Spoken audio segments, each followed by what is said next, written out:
সিজদার সময় নাক কপাল মাটিতে থাকবে, নাক আগে না কপাল আগে এটা বিবেচনার প্রয়োজন নেই, দুই অংশ মাটিতে থাকবে এইটা কথা। দুই হাত এ হলো 3, দুই হাঁটু এ হলো 5, দুই পায়ের শেষ অংশ এ হলো 7। যদি শরীর হাত চুলকানো লাগে তাহলে সিজদাই নয়। যদি হাত দিয়ে চুলকাতে যান তাহলে একটা উঠে গেছে, যদি পা একটু উঠান তাহলে আরেকটা উঠে গেছে, তাহলে 5 অঙ্গ আছে অথবা 6 অঙ্গ আছে। রাসূলকে আদেশ যেটা করা হয়েছে সেটা অমান্য করা হলো। আমাদের ধারাবাহিকতায় আজ জুমার খুতবায় বক্তব্যের বিষয় ছিল সালাতে সুতরা। মসজিদে সুতরা ব্যবহার করা যাবে কিনা, সুতরা কোথায় ব্যবহার করতে হবে, এ বিষয়ে আমরা আজকের জুমায় ধারাবাহিকতায় আলোচনা করতে চেয়েছিলাম। আপনাদের পক্ষ থেকে একাধিক জনের দাবিতে মধ্যখানে সলাতের আলোচনাতেই সলাতের বাস্তব পদ্ধতি নিয়ে আমরা আজ আলোচনা করব ইনশাআল্লাহ। কিভাবে সলাত আদায় করতে হবে আর সলাত কতদূর পর্যন্ত গুরুত্বপূর্ণ ইবাদত, সলাতে আমরা কি বলে থাকি, এ নিয়ে আমরা এক গুরুত্বপূর্ণ বিবরণ পেশ করব ইনশাআল্লাহুল আজিজ। আল্লাহ তাআলা বলেন, ফাকিমুস সালাতা ওয়া আতুজ যাকাতা ওয়া আতাসিমু বিল্লাহ। পৃথিবীর মানুষ, তোমরা 5 ওয়াক্ত সালাত আদায় করো, যাকাত প্রদান করো, আল্লাহর বিধিবিধানকে শক্তভাবে আঁকড়ে ধরো। আল্লাহ হচ্ছেন তোমাদের অভিভাবক, তিনি উত্তম অভিভাবক এবং তিনি তোমাদের কাজ বাস্তবায়নে উত্তম সত্তা। তিনি কাজ ভালো বাস্তবায়ন করতে পারেন এবং তিনি অভিভাবক হিসেবে ভালো কাজ করতে পারেন। অত্র আয়াতে আল্লাহ তাআলা সালাত আদায়ের জন্য আদেশ করেছেন। আব্দুল্লাহ ইবনে উমর রাদিয়াল্লাহু তাআলা আনহু বলেন, রাসূল সাল্লাল্লাহু আলাইহি ওয়াসাল্লাম বলেছেন, বুনিয়াল ইসলাম আলা খামসিন, ইসলামের ভিত্তি 5টি। শাহাদাতে আল্লাহ ইলাহা ইল্লাল্লাহ ওয়া আন্না মুহাম্মাদুর রাসূলুল্লাহ, এ বলে সাক্ষ্য দেওয়া যে আল্লাহ ছাড়া কোনো মাবুদ নেই, এ বলে সাক্ষ্য দেওয়া যে মুহাম্মদ আল্লাহর রাসূল। তারপরে সালাত আদায় করা, তারপরে যাকাত প্রদান করা, তারপরে সিয়াম পালন করা, তারপর সম্ভব হলে হজ আদায় করা। অত্র 5টি জিনিস ইসলামের ভিত্তি বলে মুহাম্মদ সাল্লাল্লাহু আলাইহি সাল্লাম ঘোষণা করেছেন। কোনো একটি মানুষের মধ্যে না থাকলে বা অস্বীকার করলে সে ইসলামকে অস্বীকার করেছে বলে প্রমাণ হবে। সালাত এমন একটি ইবাদত যার উপরে নির্ভর করে অন্যান্য ইবাদত। সালাত যদি কবুল হয় তাহলে অন্য ইবাদত কবুল হবে, আর যদি সালাত কবুল না হয় তাহলে অন্যান্য ইবাদত কবুল হবে না। আনাস রাদিয়াল্লাহু তাআলা আনহু বলেন, রাসূল সাল্লাল্লাহু আলাইহি ওয়াসাল্লাম বলেছেন, আউয়ালু মা ইউহাসাবুল আবদু বিহি ইয়াউমাল কিয়ামাহ সালাহ। বিচারের মাঠে আদম সন্তানকে প্রথমে যেটা জিজ্ঞাসা করা হবে সেটা হলো সালাত। ফাইন সালাহাত সালাহাল্লাহু সায়রু আমালিহি, যদি তার সালাত টিকে যায় তাহলে সব আমল টিকে যাবে। ফাইন ফাসাদাত ফাসাদাল্লাহু সায়রু আমালিহি, যদি তার সালাত বাতিল বলে গণ্য হয় বা সালাত না থাকে তাহলে সে যা ইবাদত করেছে জীবনে সব ইবাদত বাতিল বলে গণ্য হবে, এ কথা রাসূল সাল্লাল্লাহু আলাইহি সাল্লাম বলেন। আবু হুরায়রা রাদিয়াল্লাহু তাআলা আনহু বলেন, রাসূল সাল্লাল্লাহু আলাইহি ওয়াসাল্লাম বলেছেন, as-salatu সালাসাতু আফলাসিন, সালাত তিন ভাগে বিভক্ত। at-তুহুরু সুলুসুন, ওযু হলো তিন ভাগের এক ভাগ। রুকু ও সুলুসুন, রুকু হলো তিন ভাগের এক ভাগ। ও সুজুদ ও সুলুসুন, সিজদা হলো তিন ভাগের এক ভাগ। ফামান আদাহা বিহাক্কিহা, কেউ যদি ঠিক ঠিক এগুলো আদায় করে তো কবিলাত সলাতুহু কবিলা সায়ের আমালিহি, তাহলে তার সলাত কবুল করা হবে এবং সব আমল কবুল করা হবে। ওয়াইন রুদ্দাত আলাইহি সলাতুহু রুদ্দা আলাইহি সায়ের আমালিহি, যদি তার সলাত প্রত্যাখ্যান করা হয়, সলাত কবুল না হয়, তাহলে বাকি তার সব ইবাদত প্রত্যাখ্যান করা হবে, তা কবুল করা হবে না। অত্র দুটি সহিহ হাদিস প্রমাণ করে যে সালাত এমন একটি ইবাদত যার উপরে নির্ভর করে অন্যান্য ইবাদত, যার কারণে মানুষের জীবনে সবচেয়ে গুরুত্বপূর্ণ কাজ হলো সালাত। মানুষ যদি সালাত আদায় না করে তাহলে মানুষ মুসলমান থাকে না। জাবের রাদিয়াল্লাহু তাআলা আনহু বলেন, রাসূল সাল্লাল্লাহু আলাইহি ওয়াসাল্লাম বলেছেন, আল আহদুল্লাযী বাইনানা ওয়া বাইনাহুমা আস-সালাহ ফামান তারাকাহা ফাকাদ কাফারা, আমাদের মাঝে এবং অমুসলিমদের মাঝে তফাত হলো সালাত। যে ব্যক্তি সালাত ছেড়ে দিল সে কাফের হয়ে গেল। সালাত ছেড়ে দিলে কাফের হয়ে যায় বলে অত্র হাদিসে রাসূল সাল্লাল্লাহু আলাইহি সাল্লাম বলেছেন। আব্দুল্লাহ ইবনে শাকিক বলেন, কানা আসহাবু রাসূলিল্লাহ সাল্লাল্লাহু আলাইহি সাল্লাম লা ইয়ারাউনা তারকুহু মিনাল আমালি শাই কুফর, সাহাবীগণ যে কোনো আমল ছেড়ে দিলে তাকে কাফের মনে করতেন না। যাকাত দিতে দেরি করছে দিবে, তাতে কাফের মনে করতেন না। বা হজ বা অন্যান্য ইবাদত সালাত ব্যতীত, তবে সালাত ছেড়ে দিলে সাহাবীগণ তাকে কাফের মনে করতেন। আবু দারদা রাদিয়াল্লাহু তাআলা আনহু বলেন, আওসানি খালিলি, আমার অন্তরঙ্গ বন্ধু মুহাম্মদ সাল্লাল্লাহু আলাইহি সাল্লাম আমাকে উপদেশ দিয়েছেন এ মর্মে যে, লা তাতরুকুন্না সালাতান মাকতুবাতান মুতাআম্মিদান, কখনো তুমি ফরজ সালাত স্বেচ্ছায় ছেড়ে দিও না। ফামান তারাকা সালাতা মাকতুবা মুতাআম্মিদা ফাকাদ বারিয়াত মিনহু জিম্মাতুল্লাহ, কেউ যদি ইচ্ছাকৃত ফরজ সালাত ছেড়ে দেয় তাহলে আল্লাহর তার উপরে আর কোনো দায় দায়িত্ব থাকে না। সে এখন মুসলিম হয়ে আছে না অমুসলিম হয়ে আছে, তার প্রতি দয়া করতে হবে কি হবে না, এই চিন্তা ভাবনা, এই হিসাব আল্লাহ তাআলা করেন না। অত্র হাদিসে এভাবে রাসূল সাল্লাল্লাহু আলাইহি সাল্লাম বলেছেন। বিবরণ অনুযায়ী বোঝা যায় যে সালাত ভিন্ন ধরনের ব্যতিক্রম ইবাদত, যে কোনো মূল্যে সালাত আদায় করতেই হবে। অজু করে সালাত আদায় করতে হয়, পানি নেই তো তায়াম্মুম করে করতে হবে, মাটি নেই, অজু ছাড়া তায়াম্মুম ছাড়া এমনিতেই সালাত আদায় করতে হবে। কাবা ঘর কেবলার দিকে মুখ করে সালাত আদায় করতে হয়, কেবলা বোঝা যায় না, কেবলা ছাড়াই সালাত আদায় করতে হবে। দাঁড়িয়ে সালাত আদায় করতে হয়, দাঁড়িয়ে থাকা যায় না, বসে থেকে সালাত আদায় করতে হবে। বসে থাকা যায় না, তাহলে শুয়ে থেকে সালাত আদায় করতে হবে, করতেই হবে।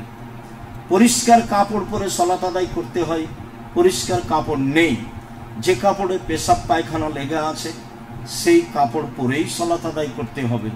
পরিষ্কার অপরিষ্কার কোনো কাপড়ই নেই, পরিস্থিতিতে আপনি বা কোনো মহিলা উলঙ্গ অবস্থায় আছে, সময় হয়ে গেছে, তাকে সালাত আদায় করতেই হবে যে কোনো মূল্যে। ইবাদত হিসাবে সালাত পৃথিবীর এক ব্যতিক্রম ইবাদত, যা মানুষের কোনো সমস্যা বুঝে না।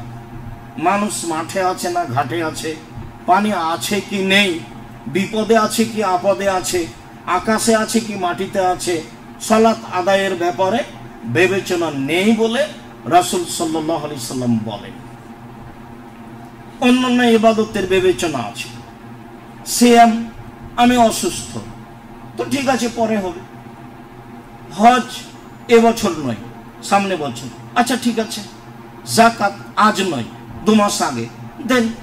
যাকাত আজ নয়, 20 দিন 1 মাস পরে, ঠিক আছে দেন। সব ফরজ ইবাদতের কিছুটা ছাড় আছে, কিন্তু সালাত এমন একটা ইবাদত যার ছাড় বলে কোনো জিনিস নেই। যতক্ষণ পর্যন্ত আপনার বিবেক আছে ততক্ষণ পর্যন্ত আপনাকে সালাত আদায় করতেই হবে, যে কোনো মূল্যে। গাড়ি চলতে আছে, শিকল ধরে দাঁড়িয়ে আছেন, ঠেল মানে না, সালাতের সময় পার হয়ে যাচ্ছে, এভাবেই সালাত আদায় করতে হবে, এটাই আদেশ। যুদ্ধক্ষেত্রে শত্রু তাড়া দিয়েছে, দৌড়িয়ে চলে গেছেন, 1 রাকাত সালাত আদায় করতে হবে। এইভাবেই রুকু সিজদা ছাড়া সালাত এক ব্যতিক্রম পৃথিবীর ভিন্ন ধরনের ইবাদত, যা একাধিক বিবরণে বোঝা যায়। যার কারণেই বিদ্বানগণ এক পর্যায়ে বলতে চেয়েছেন, তাতে ইমাম আবু হানিফা রাহিমাহুল্লাহ বলেন, কেউ যদি অলসতা করে সালাত ছেড়ে দেয় তাহলে তাকে জেলখানায় বন্দি করে পিটিয়ে সালাত আদায় করাতে হবে। ইমাম আহমদ ইবনে হাম্বল রাহিমাহুল্লাহ বলেন, কেউ যদি অলসতা করে 1 ওয়াক্ত সালাত ছেড়ে দেয় তাহলে তাকে হত্যা করতে হবে। তিনি এ মর্মে অত্র হাদিস পেশ করেন যে আব্দুল্লাহ ইবনে উমর রাদিয়াল্লাহু তাআলা আনহু বলেন, রাসূল সাল্লাল্লাহু আলাইহি সাল্লাম বলেছেন, উমিরতু নুকাতিলান নাস হাত্তা ইয়াশহাদু আল্লা ইলাহা ইল্লাল্লাহ ওয়া আন্না মুহাম্মাদুর রাসূলুল্লাহ। আমি মানুষের সাথে যুদ্ধ চালিয়ে যাব, মারব না হয় মরব, যতক্ষণ পর্যন্ত এ বলে সাক্ষ্য না দিচ্ছে যে আল্লাহ ছাড়া কোনো মাবুদ নেই, যতক্ষণ পর্যন্ত এ বলে সাক্ষ্য না দিচ্ছে যে মুহাম্মদ আল্লাহর রাসূল। আমি তার সাথে যুদ্ধ চালিয়ে যাব, মারব না হয় মরব, যতক্ষণ পর্যন্ত সালাত আদায় না করছে, যতক্ষণ পর্যন্ত যাকাত না দিচ্ছে, এই কথা তিনি বলেন। তিনি পরের অংশে বলেন, ফামান ফাআলা আসামা মিন্নি দিমাহুম আমওয়ালাহুম, ফামান ফাআলু আসামু মিন্নি দিমাহুম আমওয়ালাহুম। যে ব্যক্তি যারা সালাত আদায় করলো, সিয়াম পালন করলো, যাকাত প্রদান করলো, তারা তাদের অর্থ সম্পদকে আমার থেকে নিরাপদে করে নিল। তাহলে বুখারী মুসলিমের অত্র হাদিসে বোঝা যায় যে যারা সালাত আদায় করে না তাদের রক্ত, তাদের অর্থ সম্পদ বৈধ, তাদের অর্থ সম্পদ লুটে নেওয়া যায়, তাদেরকে হত্যা করা যায়। অত্র বুখারী মুসলিমের হাদিসের অর্থ এটাই বলে ইমাম আহমদ বিন হাম্বল রাহিমাহুল্লাহ বলেছেন। আরবি বিদ্বানগণ বলেন, সালাত এমন একটি ইবাদত, স্বামী সালাত আদায় করে স্ত্রী করে না, বা স্ত্রী করে স্বামী করে না, তখন তাদের আর বিবাহ বন্ধন নেই, তাদের বিবাহ বিচ্ছিন্ন হয়ে গেছে। চেয়ারম্যান লাগে না, মেম্বার লাগে না, গ্রামের কোনো দায়িত্বশীল লাগে না, খাতা কলম লাগে না, বিবাহ এমনিতেই গেছে বলে তারা মনে করেন। তারা শক্ত পথ অবলম্বন করতে গিয়ে আরো বলছেন যে কোনো সালাত আদায় করে না এমন ব্যক্তি যদি মারা যায় তাহলে তাকে মুসলমানের কবরস্থানে কবর দেওয়া হবে না, তাকে শ্মশান ঘাটে ফেলে দিতে হবে। হিন্দু মারা গেলে যেখানে ফেলতে হয় সেখানে তাদের ফেলে দিতে হবে বলে তারা কলমে এই মন্তব্য করেছেন বর্তমানে। সম্মানিত দিনী ভাই বোন, আমরা মনে করি সালাত ইচ্ছাকৃত যদি অস্বীকার করে সালাত আদায় না করে তাহলে সে কাফের হয়েছে, হত্যার যোগ্য, এ কথাই ঠিক। অলসতা করে না, আজ করে কাল করে না, কাল করে আজ করে না, এরকম যদি হয় এমন হলে সে মহাপাপী, সে বড় পাপী, এ কথাই ঠিক। আমরা এভাবে বলে আসছি। বলছিলাম সম্মানিত দিনী ভাই বোন, সালাত একটি ব্যতিক্রম ইবাদত যা মানুষের জীবনে সবচেয়ে জরুরি। পুরুষ নারী যে যেখানে আছে, পৃথিবীর যে কোনো প্রান্তে যে কোনো অবস্থাতেই থাকবে, তাকে সালাত আদায় করতেই হবে, এটা তাকে মনে করতে হবে। মানুষের জীবনে এর চেয়ে জজ কোর্ট, হাইকোর্ট, পৃথিবীর এমন কোনো কাজ নাই যেটা তার কাছে জরুরি হতে পারে সালাতের চেয়ে। বিষয়টি অবশ্যই গুরুত্ব সহকারে আমরা দেখব বলে মনে করছি। সম্মানিত দিনী ভাই,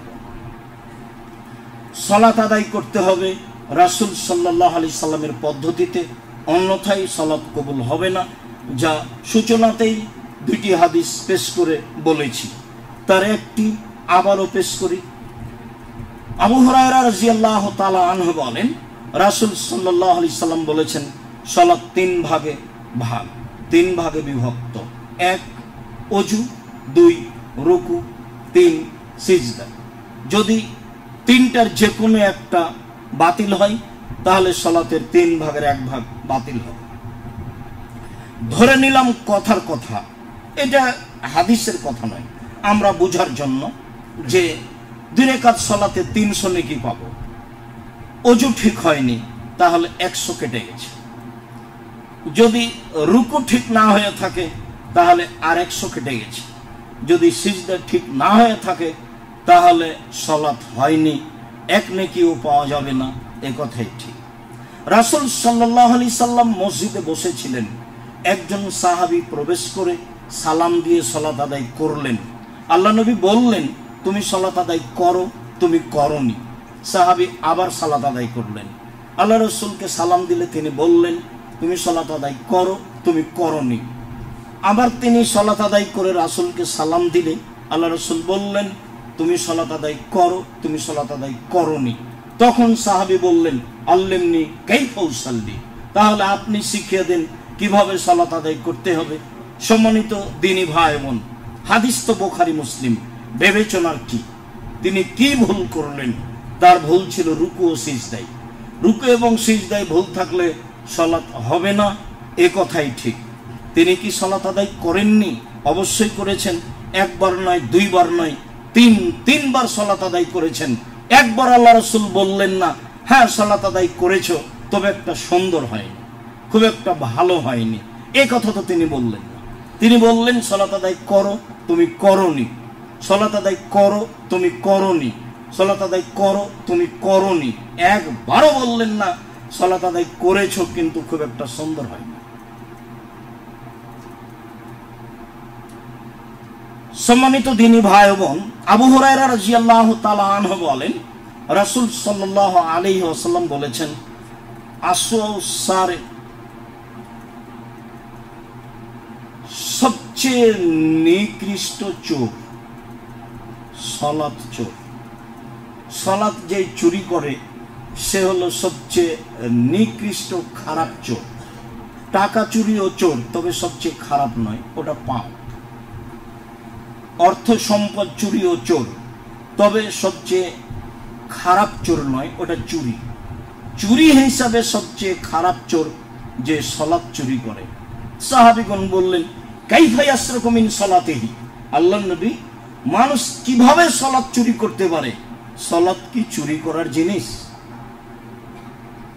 তখন আল্লাহ রাসূল বললেন, মাল্লাম ইতিম্মু রুকুআহু ওয়া সুজুদাহা, যে ব্যক্তি সালাতের রুকু এবং সিজদা ঠিক মতো আদায় করে না, সেই হলো সালাত চোর। যারা রুকুতে যায় আর উঠে, যারা সিজদায় যায় আর উঠে, তারাই হলো সালাত চোর। কিভাবে রুকু, কিভাবে সিজদা, তা সময়ের গতিতে আসছে। অবশ্যই বিবেচনা গুরুত্ব সহকারে দেব সালাতের উপরে, সময় মতো, নিয়ম অনুযায়ী, যাতে করে আল্লাহ সন্তুষ্ট হন, যাতে করে রাসূল সাল্লাল্লাহু আলাইহি সাল্লামের পদ্ধতিতে সালাত হয়। আল্লাহ, তুমি আমাদের বিবেচনা করে সালাত আদায় করার তৌফিক দান করো। আল্লাহুম্মা আমিন। আল্লাহুম্মা সাল্লি আলাইহি, আল্লাহুম্মা বারিক।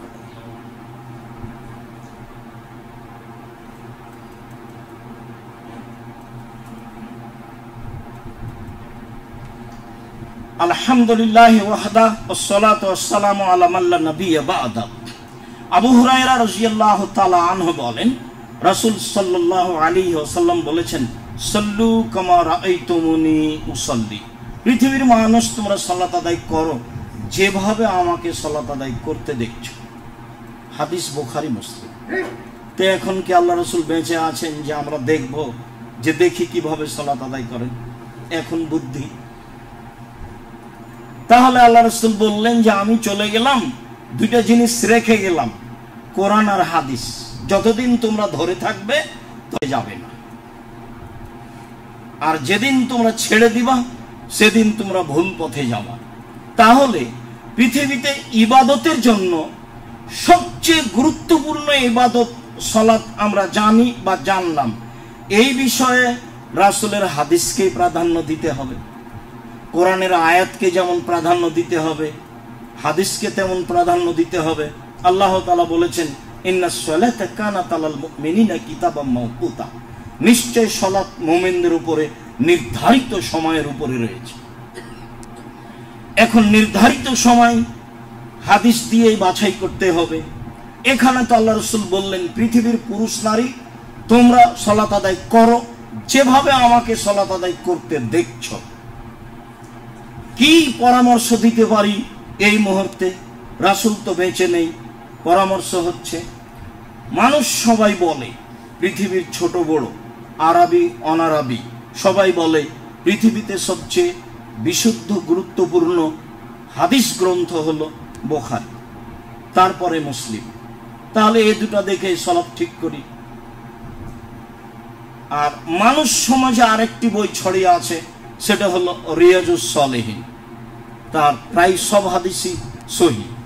না হয় রিয়াজুস সালেহিন দেখে হাদিস সালাত আদায় করি, আর না হলে একাধিক জনকে জিজ্ঞাসা করি যারা বাংলা ভাষায় সালাতের উপরে বই লিখেছেন, কার বইটি সবচেয়ে বিশুদ্ধ বলে আমরা অবগত, বা একাধিক সচেতন বিদ্বান বলেন যে তার বইটি একেবারেই কোরআন এবং সহিহ হাদিস অনুযায়ী, সেইটা পড়ি।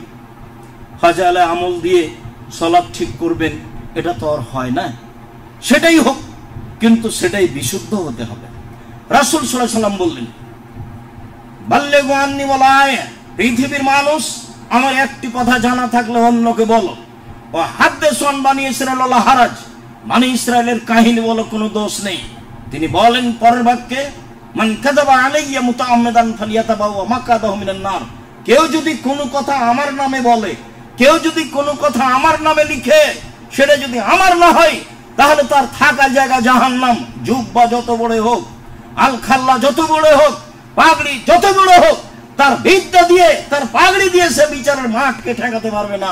এ কথা মুহাম্মদ সাল্লাল্লাহু আলাইহি ওয়াসাল্লাম বলেন, হাদিস বুখারী মুসলিম। ধর্মের নামে আপনি মুখ দিয়ে যেটা বের করবেন সেটাই হতে হবে কোরআন এবং সহিহ হাদিস। তিনি বলেছেন, কাফাবিল মারে কাযিবানা ইউহাদ্দিসা বিকুল্লি মা সামিয়া, একটা মানুষের মিথ্যুক হওয়ার জন্য এতটুকুই যথেষ্ট যে শরীয়তের কোনো কথা বলবে তদন্ত না করে। আর কি বলতে পারি, তিনি তো এভাবে বলে গেছেন। অনেক হাদিস দেখেন, বক্তা শ্রোতার পরিচয় বইয়ে কিছু দেওয়া আছে। একজন মানুষের মিথ্যুক হওয়ার জন্য এতটুকুই যথেষ্ট যে শরীয়তের কোনো কথা বলে দিল তদন্ত না করে, মুখে শুনেই বলবে শরীয়ত এরকম নয়। কেউ যদি কোনো কথা আমার নামে বলে, সেটা যদি আমার না হয় তাহলে তার থাকার জায়গা জাহান্নাম। কেউ যদি কোনো কথা আমার নামে বলে, আমার নামে লিখে, সেটা যদি আমার না হয় তাহলে তার থাকার জায়গা জাহান্নাম। খুব হিসাব করেই মুখ খুলতে হবে, খুব হিসাব করেই কলম ধরতে হবে। থাক, বন্ধ থাক। যারা ধরবে তারা যেন পরকালকে রক্ষা করার হিসাবে ধরে। পরকাল হারিয়ে যাবে, দুনিয়ায় ধরলাম, এমন কলমের, এমন কথার প্রয়োজন নেই। চিরদিনই মানুষ ধর্মের নামে হাদিস রচনা করেছে, আজও মানুষ চিন্তা চেতনা ছাড়াই জাতির সামনে বক্তব্য দিচ্ছে। আমি তদন্তে যা বুঝেছি, এদেশের মাটিতে শতকরা ৯৫ জন বক্তা বক্তৃতার জগতে মিথ্যার আশ্রয় নেয় বলে আমার তদন্ত। শতকরা ৯৮ জন মুফাসসির বক্তৃতাই মিথ্যার আশ্রয় নেয় বলে আমার তদন্ত। আপনিও মানুষ হিসেবে তদন্ত করেন, অনেক কিছু তদন্ত করার পড়ে আছে। আমরা মানুষ হিসেবে টুটা ফাটা যা কলমে লিখেছি সালাতের উপরে, সেইটু আগে তদন্ত করেন। তাফসীর কি মিথ্যা হতে পারে? ওই বই যা তাফসীর আছে সবই মিথ্যা। বইয়ের নাম হলো তাফসীর কি মিথ্যা হতে পারে, আব্দুর রাজ্জাক বিন ইউসুফ। ওই বইয়ে যা তাফসীর আছে একটাও সত্য নাই, সবই মিথ্যা। জাতির জন্যই লিখেছি, আপনার জন্য লিখেছিলাম, স্বাভাবিকভাবে ইবাদত করার, ধর্ম পালন করার চেষ্টা করিয়েন না। মাছ দিলে মাছ দিয়ে ভাত খেলে কাঁটা ফেলে খান, বুদ্ধি ঠিকই আছে। শরীয়ত মানার ব্যাপারে চুপচাপ হুজুর যা বলেছেন সেটাই মানবেন, বিষয়টি এমন নয়। আল্লাহ তাআলা বলছেন ফাসআলু আহলা যিকরি ইন কুনতুম লা তা'লামুন বিল বায়িনাতি ওয়াজ জুবুর। পৃথিবীর মানুষ জানা মানুষের নিকটে বিদ্যা, জানা মানুষের নিকটে জানো প্রমাণ সহকারে। পৃথিবীর মানুষ তোমরা জানা মানুষের নিকটে জানো প্রমাণ সহকারে। জানা মানুষ যদি বলেন প্রমাণ ছাড়াই, তাহলে সেটা গ্রহণ হবে না। খুব সম্মান করে আব্দুর রাজ্জাক বিন ইউসুফকে বাসায় নিয়ে গেলেন, দাওয়াত দিয়ে তো দেখলেন বাম হাতে পানি খাচ্ছে, তাহলে কি এটা নিয়ম হয়ে গেল? জি না।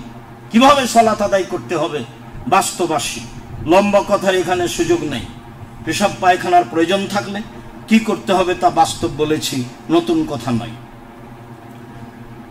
অজু করে দোয়া পড়বেন, আশহাদু আল্লা ইলাহা ইল্লাল্লাহু ওয়াহদাহু লা শারীকা লাহু ওয়া আশহাদু আন্না মুহাম্মাদান আবদুহু ওয়া রাসূলুহু। এই দোয়া পড়লে জান্নাতের সব দরজা খুলে দেওয়া হবে বলে রাসূল সাল্লাল্লাহু আলাইহি ওয়াসাল্লাম বলেছেন, হাদিস বুখারী মুসলিম। জায়নামাজে বা এই সালাতের জন্য কাতারে দাঁড়িয়ে নিয়তের নামে কোনো দোয়া পড়বেন না। অজু করার পরে এই দোয়া, নিয়তের নামে কোনো দোয়া পড়লেই সেটা বিদআত হবে এবং তখন আর ইবাদত কবুল হবে না।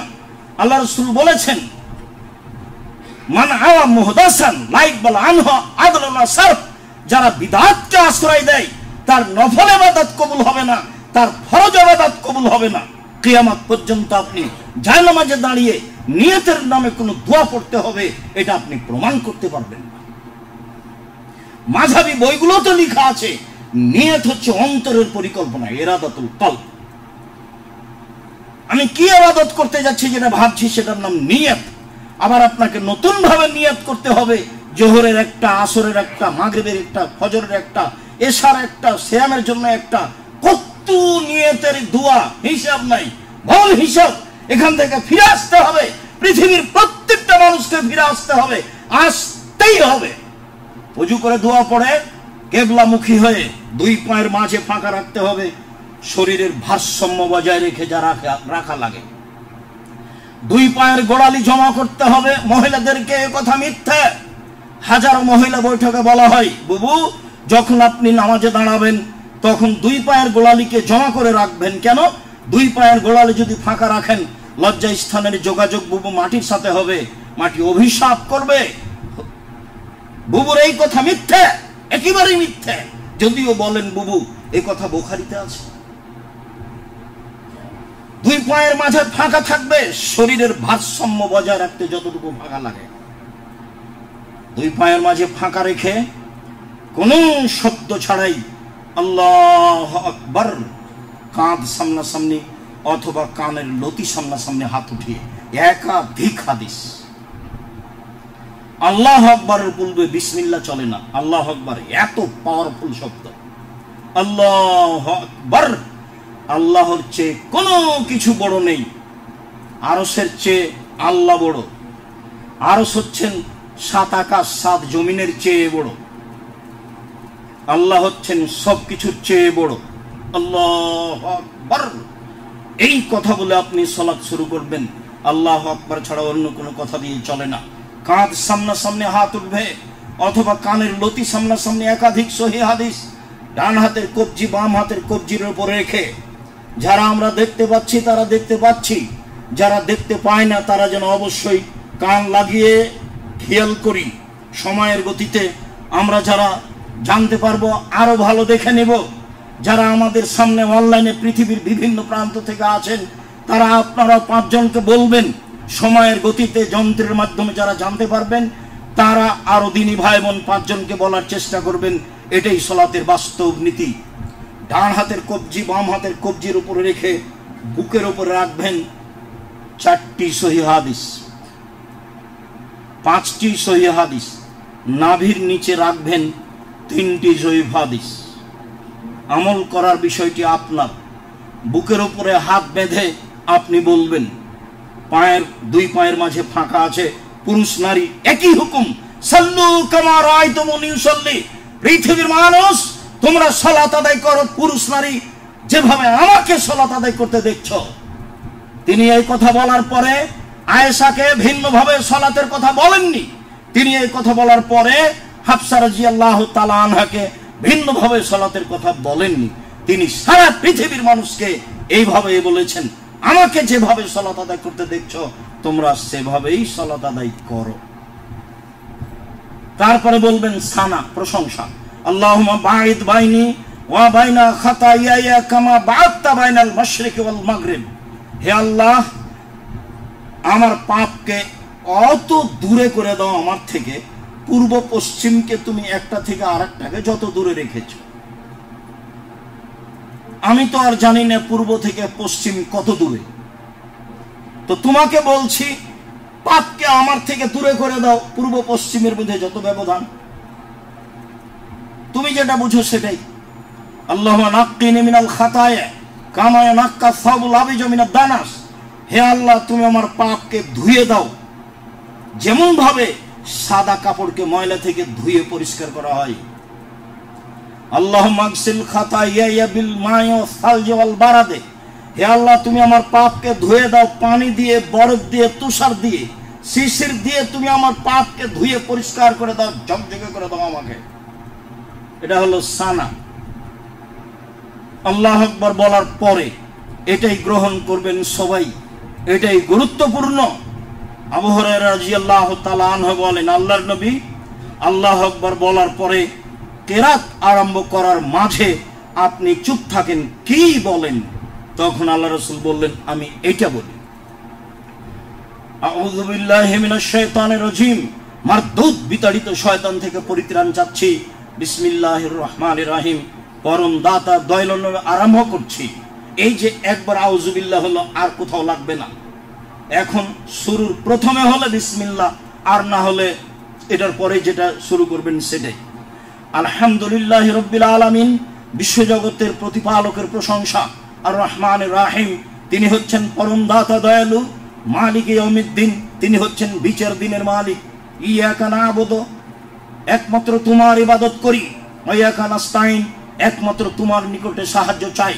তুমি আমার একটা কথা শোনো, অনেক প্রশংসা করলাম তোমার, প্রশংসার মালিক তুমি, সমস্ত প্রশংসা তোমার, বিচার দিনের মালিক তুমি, পরম দাতা দয়ালু তুমি, একমাত্র তোমারই ইবাদত করি, একমাত্র তোমার কাছেই সাহায্য চাই, পৃথিবীর কোন মানুষের কাছে চায় না। পৃথিবীর কোন মানুষের ইবাদত করি না, পৃথিবীর কোন মানুষের কাছে মাথা নত করি না। এত কিছু বলে তোমাকে আমি একটা কথা বলছি, ইহদিনাস সিরাতাল মুস্তাকিম, তুমি আমার একটা কথা শোনো, আমাকে সরল পথ, সোজা পথ দেখাও। তুমি আমার একটা কথা শোনো, তুমি আমাকে সরল পথ, সোজা পথ দেখাও। সিরাতাল লাযিনা আন'আমতা আলাইহিম, ওদের পথ দেখাও তুমি, যাদের ভালোবেসেছো, যাদের প্রতি দয়া করেছো, যাদের প্রতি অনুগ্রহ করেছো, তাদের পথ দেখাও। ইব্রাহিম আলাইহিস সালামের পথ দেখাও, নূহ আলাইহিস সালামের পথ দেখাও, সিদ্দিক শুহাদাদের পথ দেখাও। যাদের ভালোবেসেছো তাদের পথ দেখাও, যাদের নিয়ামত দিয়ে, অনুগ্রহ দিয়ে পূর্ণ করেছো তাদের পথ দেখাও। গায়রিল মাগদুবি আলাইহিম ওয়ালাদ-দাল্লিন, অভিশপ্ত ইহুদিদের পথ দেখাবা না, ভ্রষ্ট খ্রিস্টানদের পথ দেখাবা না। আমিন। দীর্ঘ সময় ধরে তোমার দরবার যে প্রার্থনা করলাম, এই প্রার্থনা তুমি কবুল করো। কোরআন মাজিদে একটি সূরা, সেটি সূরা ফাতিহা, যার শেষে আমিন বলতে হবে, এই কথা রাসূল সাল্লাল্লাহু আলাইহি ওয়াসাল্লাম বলেন। 8টি সহিহ হাদিস আছে যে জোরে আমিন বলতে হবে, একটি জয়ীফ হাদিস আছে ধীরে আমিন বলতে হবে। চুপ থাকার কোনো হাদিস পৃথিবীতে নেই। আমিন। দীর্ঘ সময় ধরে তোমার দরবারে যে প্রার্থনা করলাম সেটা তুমি কবুল করো। লোকেরা বলে এই পথে আসো, লোকেরা বলে এই পথে আসো, লোকেরা বলে এই দল করো, লোকেরা বলে সেই দল করো। আমি কোন পথে যাই? তুমি আমাকে সোজা পথ দেখাও। সম্মানিত দিনী ভাই বোন, বিসমিল্লাহির রহমানির রহিম, পরম দাতা দয়ালুর নামে আরম্ভ করছিলাম যে কোনো একটি সূরা। কুল হুয়াল্লাহু আহাদ, হে নবী আপনি বলুন, আল্লাহু একক, আল্লাহু সামাদ, আল্লাহ নিরপেক্ষ মুখাপেক্ষীহীন, লাম ইয়ালিদ, তিনি কাউকে জন্ম দেননি, ওয়ালাম ইউলাদ, তিনি কারো থেকে জন্ম নেননি, ওয়ালাম ইয়াকুল লাহু কুফুয়ান আহাদ, তার পৃথিবীতে সমকক্ষ কেউ নেই। আল্লাহু আকবার। সবচেয়ে মহান, উঁচু, বড় আল্লাহ। আবার হাত দুটি পর্যন্ত উঠাতে হবে। আব্দুল্লাহ ইবনে ওমর বলেন, কানা ইযা কামা ফি সালাত ও দাখালা ফি সালাত, যখন আব্দুল্লাহ ইবনে ওমর সালাতে দাঁড়াতেন, কাব্বারা রাফা ইয়াদাইহি, তখন আল্লাহু আকবার বলতেন এবং দুই হাত উঁচু করতেন, উঠাতেন। ওয়া ইযা রাকা রাফা ইয়াদাইহি, যখন রুকুতে যেতেন তখন দুই হাত উঠাতেন। ওয়া ইযা কামা মিনার রুকুয়ে, যখন রুকু থেকে উঠতেন তখন দুই হাত উঠাতেন। ওয়া ইযা কামা মিনার রাকাতাইনে রাফা ইয়াদাইহি, যখন 2 রাকাত পড়ে 3 রাকাতের জন্য দাঁড়াতেন তখন হাত উঠাতেন। 1 দাঁড়ানোর সময়, 2 রুকুতে যাওয়ার সময়, 3 রুকু থেকে উঠার সময়, 4 রাকাত সালাত হলে তৃতীয় রাকাতে দাঁড়াবো যখন, তখন দাঁড়িয়ে আল্লাহু আকবার বলে হাত উঠিয়ে বাকি কাজ করতে হবে। প্রায় 400 জন সাহাবী থেকে অনেক হাদিস, হাত উঠাতে হবে মর্মে, হাত উঠাতে হবে, উঠাতে হবে না মর্মে একটি জয়ীফ হাদিস আছে আবু দাউদে। সম্মানিত দিনী ভাই বোন, বিষয়টি যদিও লাখো কোটি মানুষের কাছে অনেক কথার মধ্যে চলছে, এরপর আপনি আপনার বিবেচনাকে প্রাধান্য দিবেন, এ কথাই ঠিক। আপনার বিবেচনা তো কাজে লাগে, সমাজে, ধর্মে লাগে না কেন? আপনার তো চিন্তা ভাবনা, কাজকর্ম, আচারি বিচার সমাজে তো ভালোই কাজে লাগে, তো ধর্মে কাজে লাগে না কেন? লাগা উচিত।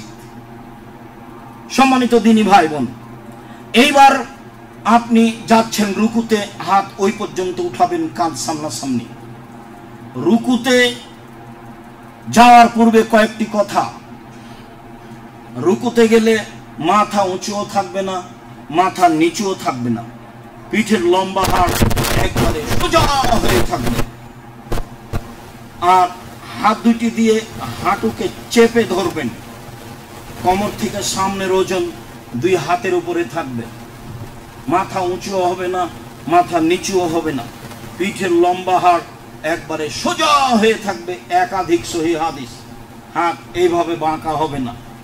শরীরটা আপনার কোমরের উপরেই সম্পূর্ণ ওজন আছে, এমনি আপনি একটু হালকা বাঁকা হয়ে আছেন, এইটা রুকু নয়। কোমর থেকে সামনের ওজন হাতের উপরে থাকতে হবে, তাহলে রুকুটা সুন্দর এবং পিঠের লম্বা হাড় একেবারেই সোজা হবে। আপনি এইভাবে রুকুতে গিয়ে বলবেন সুবহান রাব্বিয়াল আযীম, উঁচু আল্লাহর পবিত্রতা বর্ণনা করছি। একাধিকবার, 10 বারের হাদিস ঠিক নয়, 5 বারের হাদিস ঠিক নয়, 3 বারের হাদিসও ঠিক নয়, যে যত পারে। অন্য বর্ণনায় এসেছে আল্লাহর নবী রুকুতে থাকলেন সূরা বাকারা পড়ার সময়। আপনার অনুকূলে যা হয় আপনি তা বলতে থাকেন। অবশ্যই যেভাবে বলছি রুকু সেভাবেই হতে হবে, তবে আমার কথার সত্যতা আপনি এসব হাদিস গ্রন্থ থেকে মিলিয়ে নিতে পারেন, বা আপনার বুঝে একাধিক জিজ্ঞাসার উত্তরে নির্ভরযোগ্য যেটা সালাতের বই, যাওয়ার সময় একটা সালাতের বই কিনে নিয়ে যাবেন আব্দুর রাজ্জাক বিন ইউসুফ, সেটা তো তদন্ত চালান। আমরাও তো মানুষ, তবে আমরা সব জ্ঞানে জেনে শুনে কোনো দুর্বল হাদিসের আশ্রয় নিইনি, সব জ্ঞানে জেনে শুনে কোনো মাযহাবের আশ্রয় নিইনি, তবে আমরা সব জ্ঞানে জেনে শুনে নিজের স্বার্থ বাস্তবায়ন করার চেষ্টা করি। জাতির যদি রাস্তাঘাট করে দিতে না পারি, জাতির যদি স্কুল কলেজ করে দিতে না পারি, জাতিকে চূড়ান্ত সঠিক ধর্ম দিতে পারবো ইনশাআল্লাহ। জাতিকে ধর্মের নামে ফাঁকি দিয়ে পরকাল হারাতে রাজি করার নাম, ভুল ত্রুটি কোথাও থাকতে পারে, এটাই স্বাভাবিক। প্রাণপণে চেষ্টা করি জাতির সামনে সঠিক ধর্ম পেশ করার। চলেন সামি আল্লাহু লিমান হামিদা। আল্লাহ সে লোকের প্রশংসা শুনল যে তার প্রশংসা করলো, হামদান কাসিরান তাইয়িবান মুবারাকান ফি, খুব তার প্রশংসা, বরকতময় তার প্রশংসা, মঙ্গলময় তার প্রশংসা। ইলাস সামাওয়াতে, আকাশ পরিমাণ প্রশংসা, মিলাল আরদ, জমিন পরিমাণ প্রশংসা, মিলামা শাইতা মিন শাইইন বাদো। এরপরে যে তুমি কত প্রশংসা চাও, যত চাও তত। আহলা সানায় ওয়াল মাজদি, আরে তুমি তো প্রশংসার অধিকারী, সম্মানের অধিকারী। বান্দা তোমার প্রশংসায় যা বলেছে তার চেয়ে হাজারো লক্ষ কোটি গুণ প্রশংসার অধিকারী তুমি। বান্দা প্রশংসায়, দাস দাসী প্রশংসায় যা বলেছে তার চেয়ে হাজারো লক্ষ কোটি গুণ প্রশংসার অধিকারী তুমি। আমাদের যেটুকু বলেছ সেটুকু ভাঙাচোরা বললাম মাত্র। সারা পৃথিবীর মানুষ সবাই তোমার দাস, পুরুষ নারী সবাই তোমার দাস দাসী। আল্লাহুম্মা লা মানিয়া লিমা আতাইতা, তুমি যা দেবে না তাকে দিতে পারে না। ওয়ালা মুতিয়া লিমা মানাতা, আর তুমি যা দিবে তাকেও ঠেকাতে পারে না। ওয়ালা ইয়ানফাউ জাল জাদ্দে মিনকাল জাদ্দ, আর কোন বিত্তশালীর অর্থ সম্পদ তোমার মোকাবেলায় কোনো কাজে আসবে না। কোন বিত্তশালীর অর্থ সম্পদ তোমার সামনে কোনো কাজে আসবে না। তুমি যা দিবে তাকেও ঠেকাতে পারে না, তুমি যা দিবে না তাকেও তো দিতে পারে না। কোন বিত্তশালীর অর্থ সম্পদ তোমার সামনে কাজে আসে না। আপনি রুকু থেকে উঠে দাঁড়িয়ে এগুলো বলতে থাকবেন, উঠলেন আর চলে যাবেন সিজদায়, এটা হলো সালাত? সম্মান দিতে হবে, আল্লাহ নবী বলেছে। এরপরে চলেন যাই সিজদায়। সম্মানিত দ্বীনী ভাই বোন, আব্দুল্লাহ ইবনে আব্বাস রাদিয়াল্লাহু তাআলা আনহু বলেন, রাসূল সাল্লাল্লাহু আলাইহি ওয়াসাল্লাম বলেছেন, উমিরতু তানাজ্জুলা সাবাতে আযম, আমাকে 7 হাড়ের উপরে সিজদা করতে বলা হয়েছে। আলাল জাবহাতে, কপাল, নাক কপাল দুইটা মিলে একটা, ওয়াল ইয়াদাইনে 2 হাত, আর রুকবাতাইনে 2 হাঁটু, অবে আথরাবিল কাদামাইনে 2 পায়ের শেষ প্রান্ত। এই 7 হাড়ের উপরে আমাকে সিজদা করতে বলা হয়েছে আদেশ। সিজদার সময় নাক কপাল মাটিতে থাকবে, নাক আগে না কপাল আগে এটা বিবেচনার প্রয়োজন নেই, 2 অংশ মাটিতে থাকবে, এইটা কথা। 2 হাত এ হলো 3, 2 হাঁটু এ হলো 5, 2 পায়ের শেষ অংশ এ হলো 7। যদি শরীর হাত চুলকানো লাগে তাহলে সিজদাই নয়। যদি হাত দিয়ে চুলকাতে যান তাহলে একটা উঠে গেছে, যদি পা একটু উঠান তাহলে আরেকটা উঠে গেছে, তাহলে 5 অঙ্গ আছে অথবা 6 অঙ্গ আছে। রাসূলকে আদেশ যেটা করা হয়েছে সেটা অমান্য করা হলো। শরীরের যদি কোনো কাজ করা লাগে তাহলে তা পরে করতে হবে, সিজদাই নয়। উল্লেখ্য যে সিজদার সময় 2 পায়ের গোড়ালি এইভাবে লেগে থাকবে। আয়েশা রাদিয়াল্লাহু তাআলা আনহা বলেন, আমি ঘুম থেকে উঠে বিছানায় হাত দিয়ে দেখলাম আল্লাহ রাসূল আছে কি নাই, কি ব্যাপার, আল্লাহ রাসূলকে বিছানায় দেখি না কেন, ঘর তো তখন অন্ধকার। এইভাবে খুঁজতে খুঁজতে আমার হাতটি তার 2 পায়ের গোড়ালির উপরে পড়ল। অত্র হাদিস আল্লামা বাইহাকি পেশ করে বলেছেন, বিষয় উল্লেখ করেছেন 2 পায়ে একসাথে জমা লেগে থাকবে। হাজারো দিন জন্মের পর থেকে শুনে আসছি, যেদিন বুদ্ধি হয়েছে যে ডান পায়ের বৃদ্ধাঙ্গুল নড়ানো যাবে না, একবারে নগদ ডাহা মিথ্যা কথা। সিজদার সময় 2 পা এসে জমা ধরে যাবে, পায়ের বৃদ্ধাঙ্গুল কেবলামুখী থাকবে, জমা থাকবে। আমার হাত তার 2 এর উপরে পড়লো, পায়ের গোড়ালির উপরে পড়লো। তখন তিনি বলছেন, কি বলছেন একটু পরে বলি। তারপরের অংশ তিনি বলছেন, ওলা নাক্তাফেতা সাওবা সিয়াবা শারা, আমাকে কাপড় এবং মাথার চুল জড়িয়ে নিতে নিষেধ করেছেন। হাদিস বুখারী মুসলিম। জামা জড়ানো যাবে না, পায়জামা নিচের দিক থেকে উপরে জড়ানো যাবে না। উপরে জড়িয়ে নিতে পারেন তাহলে ওটা পরিধানের মধ্যে থাকলো। পায়জামা প্যান্ট নিচে থেকে জড়ানো অপরাধ, কোরআন হাদিসের বিপরীত কথা, সহিহ বুখারী মুসলিমের হাদিসের বিপরীত কথা। হাত জড়ানো যাবে না। হ্যাঁ, জড়ানো আছে, ওযু করে নেন, তারপর খুলে আদায় করতে হবে। মহিলাদের মাথার চুল বেনি গাঁথতে হবে, না হয় খুলে রাখতে হবে। সবকে সিজদায় যাওয়ার সুযোগ দিতে হবে। মাথার চুল, কাপড় চুপড় সব সিজদায় যাচ্ছে, এই জন্য কোনোটাই জড়ানো হবে না। আমাকে মাথার চুল এবং কাপড় জড়াতে নিষেধ করা হয়েছে। এই কথা আপনাকে খুব ভালোভাবে মাথায় রাখতে হবে। জরুরি যে পায়জামা প্যান্ট লুঙ্গি কখনো নিচে থেকে জড়ানো যাবে না, একেবারে টোটালি নিষেধ। টাকনুর নিচে রাখা সর্বদাই নিষেধ। সলাতের সময় জড়িয়ে নিতে হবে নিচে থেকে, এটা একেবারেই সরাসরি হাদিসে নিষেধ। মাথার চুল খুলে রাখতে হবে, অন্যথায় বেনি রাখতে হবে, নিজ গতিতে ছেড়ে রাখতে হবে। খোপা বাঁধা থাকলে খুলে দিয়ে সালাত আদায় করতে হবে। অত্র হাদিসের এটাই দাবি, হাদিস বুখারী মুসলিম। এরপর আপনি বলবেন, আয়েশা রাদিয়াল্লাহু তাআলা আনহা বলেন, তিনি বলছেন, আউযু আল্লাহুম্মা আউযু, তোমার কাছে আমি আশ্রয় চাচ্ছি,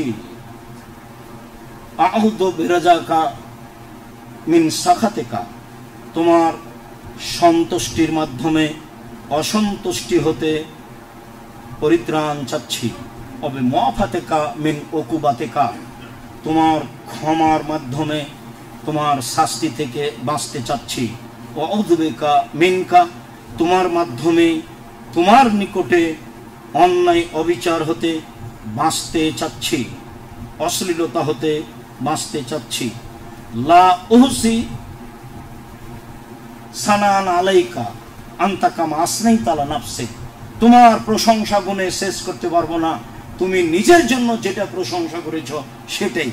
আমি আর কি বলি, আমি তোমার কাছে তিনটা দাবি পেশ করলাম। এক, তোমার অসন্তুষ্টি থেকে বাঁচতে চাচ্ছি তোমার সন্তুষ্টি দিয়ে। দুই, তোমার ক্ষমার মাধ্যমে বাঁচতে চাচ্ছি তোমার শাস্তি হতে, ক্ষমাটা দিয়ে বাঁচাও শাস্তি হতে।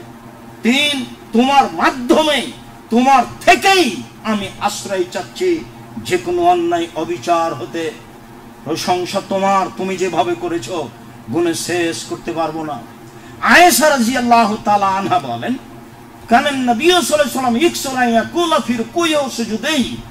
আয়েশা রাদিয়াল্লাহু তাআলা আনহা বলেন, আল্লাহ নবী বেশি বেশি বলতেন রুকু সিজদাতে, সুবহানাকা আল্লাহুম্মা রাব্বানা ওয়া বিহামদিকা আল্লাহুম্মা গফিরলি, হে আল্লাহ তোমার প্রশংসা সহকারে তোমার পবিত্রতা বর্ণনা করছি, তুমি আমাকে ক্ষমা করো যতবার ইচ্ছা। সুবহানাকা আল্লাহুম্মা রাব্বানা ওয়া বিহামদিকা আল্লাহুম্মা গফিরলি, হে আল্লাহ তোমার প্রশংসা সহকারে তোমার পবিত্রতা বর্ণনা করছি, তুমি আমাকে ক্ষমা করো যতবার ইচ্ছা। অন্যথায় আপনি বলবেন, আল্লাহুম্মা গফিরলি যামবি কুল্লাহু দিক্কাহু ওয়া দিক্কাহু আউওয়ালাহু আখিরাহু, দিক্কাহু ওয়া জুল্লাহু আউওয়ালাহু আখিরাহু ওয়ালা নিয়াতাহু সিররা, হে আল্লাহ তুমি আমাকে ক্ষমা করো ছোট পাপ, বড় পাপ, প্রথম আগের পাপ, পরের পাপ, প্রকাশ্য পাপ, অপ্রকাশ্য পাপ, জীবনে যত পাপ করেছি প্রকাশ্য ও গোপনে, ছোট বড় সব তুমি ক্ষমা করে দাও। আল্লাহুম্মা গফিরলি যামবি কুল্লাহু দিক্কাহু ওয়া জুল্লাহু ওয়া আউওয়ালাহু ওয়া আখিরাহু ওয়ালা নিয়াতাহু ওয়া সিররা, গোপনের এবং প্রকাশের সব পাপ ক্ষমা করে দাও। অন্যথা আপনি বলবেন, সুবহুন কুদ্দুসুন রব্বুল মালাইকাতুর রূহ, তোমার পবিত্রতা বর্ণনা করছি, তুমি জিবরাইলের প্রতিপালক, তুমি ফেরেশতার প্রতিপালক, তোমার পবিত্রতা বর্ণনা করছি, সুবহুন কুদ্দুসুন রব্বুল মালাইকাতুর রূহ। অন্যথা আপনি বলবেন, সুবহান রাব্বিয়াল আলা, উঁচু আল্লাহর পবিত্রতা বর্ণনা করছি, সম্মানিত উঁচু মর্যাদার অধিকারী আল্লাহর পবিত্রতা বর্ণনা করছি। সম্মানিত দিনী ভাই বোন, রাসূল সাল্লাল্লাহু আলাইহি ওয়াসাল্লাম বলেন যে সিজদাই সবচেয়ে মানুষ আল্লাহর কাছাকাছি হয়, কাজেই এই দোয়া ছাড়াও আরো মানুষ সিজদাই বেশি দোয়া করতে পারে। তবে রাসূল সাল্লাল্লাহু আলাইহি ওয়াসাল্লাম বলেছেন, নহিতান আকরা কোরআন ফির রুকুই ওয়া সুজুদে, আমাকে রুকু সিজদায় কোরআন মাজিদ পড়তে নিষেধ করা হয়েছে। তাহলে যত হাদিসের দোয়া আছে আপনি সিজদায় বলতে পারেন। আপনি বলবেন, আল্লাহুম্মা ইন্নী আফু, আল্লাহুম্মা ইন্নাকা আফুউন তুহিব্বুল আফওয়া ফাফু আন্নী, হে আল্লাহ তুমি ক্ষমাশীল, ক্ষমাকে ভালোবাসো, আমাকে ক্ষমা করো। আরো যত ইস্তেগফারের দোয়া আছে আপনি আপনার মন চাইলে সিজদায় বলতে পারেন। বারা ইবনে আযিব রাদিয়াল্লাহু তাআলা আনহু বলেন, রাসূল সাল্লাল্লাহু আলাইহি ওয়াসাল্লাম বলেছেন, রুকুন নবী সাল্লাল্লাহু আলাইহি সাল্লাম ও সুজুদুহু ও বাইনা সাজদাতাইনি ওয়া রাফা মিনাল রুকুয়ে মাখালাল কিয়াম ওয়াল কওদে কারিবিনান নিসাই, রাসূলের সিজদার থাকার সময়, রাসূলের সিজদায় থাকার সময় দুই সিজদার মাঝে উঠে বসে থাকার সময় এবং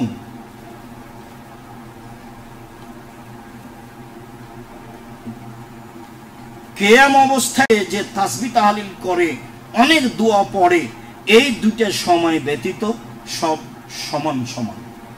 রুকু থেকে যতক্ষণ রুকুতে থেকেছেন, রুকু থেকে উঠে ততক্ষণ দাঁড়িয়ে থাকবেন। যতক্ষণ সিজদা থেকেছেন, সিজদা থেকে উঠে ততক্ষণ বসে থাকবেন। একবারে স্থির সোজা হয়ে বসে থাকবেন, একবারে স্থির হাত ছেড়ে দিয়ে এভাবে দাঁড়িয়ে থাকবেন আর দোয়া করতে থাকবেন।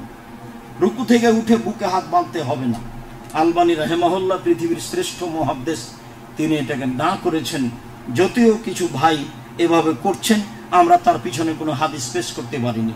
আমাদের দীর্ঘ লম্বা তদন্তে কোনোদিন আমরা এই হাদিস পেশ করতে পারিনি যে রুকু থেকে উঠে আমাদেরকে আবার হাত বাঁধতে হবে। সম্মানিত দিনী ভাই বোন, সিজদার সময় রাসূল সাল্লাল্লাহু আলাইহি ওয়াসাল্লাম বলেন, দুই হাত দুই কানের মাঝে রাখতে হবে, দুই কোনো বাঁ উঁচা করে রাখতে হবে ফাঁকা করে, যাতে করে পেটের নিচ দিয়ে ছাগলের বাচ্চা পার হতে পারে। একাধিক সহিহ হাদিস। কোনোই যাতে করে কোনো সময়ই বুকের সাথে পেটের সাথে লেগে না যায়, সম্ভবপর চেষ্টা করতে হবে। ছাগলের বাচ্চা পার হতে হবে, এরকমই কথা রাসূল সাল্লাল্লাহু আলাইহি ওয়াসাল্লাম, ছাগলের বাচ্চা যেন পার হতে পারে এরকমই কথা রাসূল সাল্লাল্লাহু আলাইহি ওয়াসাল্লাম বলেছেন। মানে এরকম ফাঁকা রাখতে হবে। যে সব মহিলা বৈঠকে বলা হয় যে এমনভাবে মহিলারা সিজদা করবে যাতে করে বুক এবং উরুর মাঝে কোনো ফাঁকা না থাকে। ও তো বহুদিন বলেছি যে মহিলা বৈঠকে এভাবে বলা হয়, বুবু যখন তুমি সিজদায় যাওয়া তখন হাতি যেমন মাটিতে পড়ে যায় সেভাবে মাটিতে পড়ে গিয়ে বুককে উরুর সাথে লাগিয়ে আঁটো হয়ে সিজদা করিও, নইলে স্তন ঝুলন্ত থাকবে, পর্দার ব্যাঘাত ঘটবে। বুবুর সব কথাই নাকি বুখারীতে আছে। এগুলো সব নগদ মিথ্যা কথা। পৃথিবীর মানুষ সাল্লু কামা রাআইতুমুনি উসাল্লি, তোমরা সালাত আদায় করো যেভাবে আমাকে সালাত আদায় করতে দেখছো। এই বিবরণের পরে তিনি আয়েশা রাদিয়াল্লাহু তাআলা আনহাকে ভিন্নভাবে সালাতের কথা বলেননি। এই বিবরণের পরে তিনি হাফসা রাদিয়াল্লাহু তাআলা আনহাকে ভিন্নভাবে সালাতের কথা বলেননি। এই হাদিসের পরে তিনি উম্মু সালমা রাদিয়াল্লাহু তাআলা আনহাকে ভিন্নভাবে সালাতের কথা বলেননি। পৃথিবীর সকল পুরুষ নারীদের সালাত একই, এতটুকু যে মহিলারা ইমাম হলে লাইনেই থাকবে, সামনে যেতে পাবে না। এতটুক যে মহিলাদের ইমামতিতে ভুল হলে হাতের উপরে আঘাত করে ইমামকে অবগত করাতে হবে। ডান হাতের তালু দিয়ে বাম হাতের পিঠের উপরে মেরে অবগত করাতে হবে। পুরুষ ইমামের ভুল হলে সুবহানাল্লাহ বলতে হবে। এ কথা রাসূল সাল্লাল্লাহু আলাইহি ওয়াসাল্লাম বলেন। এইটুকুই পার্থক্য। আর টাকনুর নিচে কাপড় তাদের সব সময়ই রাখবে, আর আমাদের টাকনুর উপরে কাপড় তা সব সময়তেই সালাতের বাহিরের ভিতরে একই ব্যাপার। কাজে এই দুটাই তফাৎ, তাছাড়া কোনো তফাৎ নেই। এইভাবে সিজদায় আপনি দোয়া পড়লেন, সিজদা থেকে উঠে আসেন, এক রাকাত হলো, আরেক রাকাত দুই সিজদার মাঝে আপনি বলবেন আল্লাহুম্মা গফিরলি ওয়ারহামনি ওয়াহদিনি ওয়াগফিরনি ওয়ারযুকনি। হে আল্লাহ তুমি আমাকে ক্ষমা করো, হে আল্লাহ তুমি আমাকে হেদায়েত দাও, হে আল্লাহ তুমি আমার প্রতি দয়া করো, হে আল্লাহ তুমি আমাকে খেতে দাও, খাওয়ার ব্যবস্থা করে দাও। দুই সিজদার মাঝে খেতে চাওয়া হয়, ক্ষমা চাওয়া হয়, দয়া চাওয়া হয়। আর না হলে বলবেন রব্বিক ফিরলি, হে আল্লাহ তুমি আমাকে ক্ষমা করো, আল্লাহ তুমি আমাকে ক্ষমা করো। সিজদা থেকে উঠে আরেক সিজদায় যাওয়ার পূর্বে আপনি বলবেন। সম্মানিত দিনী ভাই বোন, এবার এক রেখাত হলো, আরেক রেখাতে এভাবে পড়ে যদি আত্তাহিয়াতুর বৈঠক হয় তাহলে বাম পায়ের পাতার উপরে বসতে হবে, ডান পা খাড়া করে রাখবেন, পায়ের গোড়ালি আপনার নিতম্বের সাথে থাকবে আর বৃদ্ধাঙ্গুল কেবলামুখী থাকবে। আর যদি সালামের বৈঠক হয় তাহলে বাম পা ডান দিক দিয়ে বের করে দিতে হবে, এটাই ঠিক। যদিও কিছু হাদিসে প্রমাণ হচ্ছে যে শেষ রাকাত মানে যেখানে দুই বৈঠক আছে সেই সালাতে নিতম্বের উপরে বসতে হবে। আসলে যেখানে সালাম আছে, ভিতর এক রাকাতে সালাম আছে, ফজর দুই রাকাতে সালাম আছে, মাগরিব তিন রাকাতে সালাম আছে, জোহর আসর এশা চার রাকাতে সালাম আছে, যেখানেই সালাম আছে সেখানে বাম পাকে ডান দিক দিয়ে বের করে দিবেন। আর আপনি আপনার নিতম্ব মাটির উপরে রেখে দিবেন, ডান গোড়ালিকে ডান দিকে সরিয়ে দিবেন, নিতম্ব মাটির উপরে রেখে বাম হাতের আঙ্গুল জমা করে ডান হাতের এই বৃদ্ধাঙ্গুল তার পাশের আঙ্গুল অবিরাম নড়তে থাকবে, আর 2 নম্বর আঙ্গুলের নখের উপরে বৃদ্ধাঙ্গুলের মাথা রেখে এইভাবে অবিরাম নড়বে।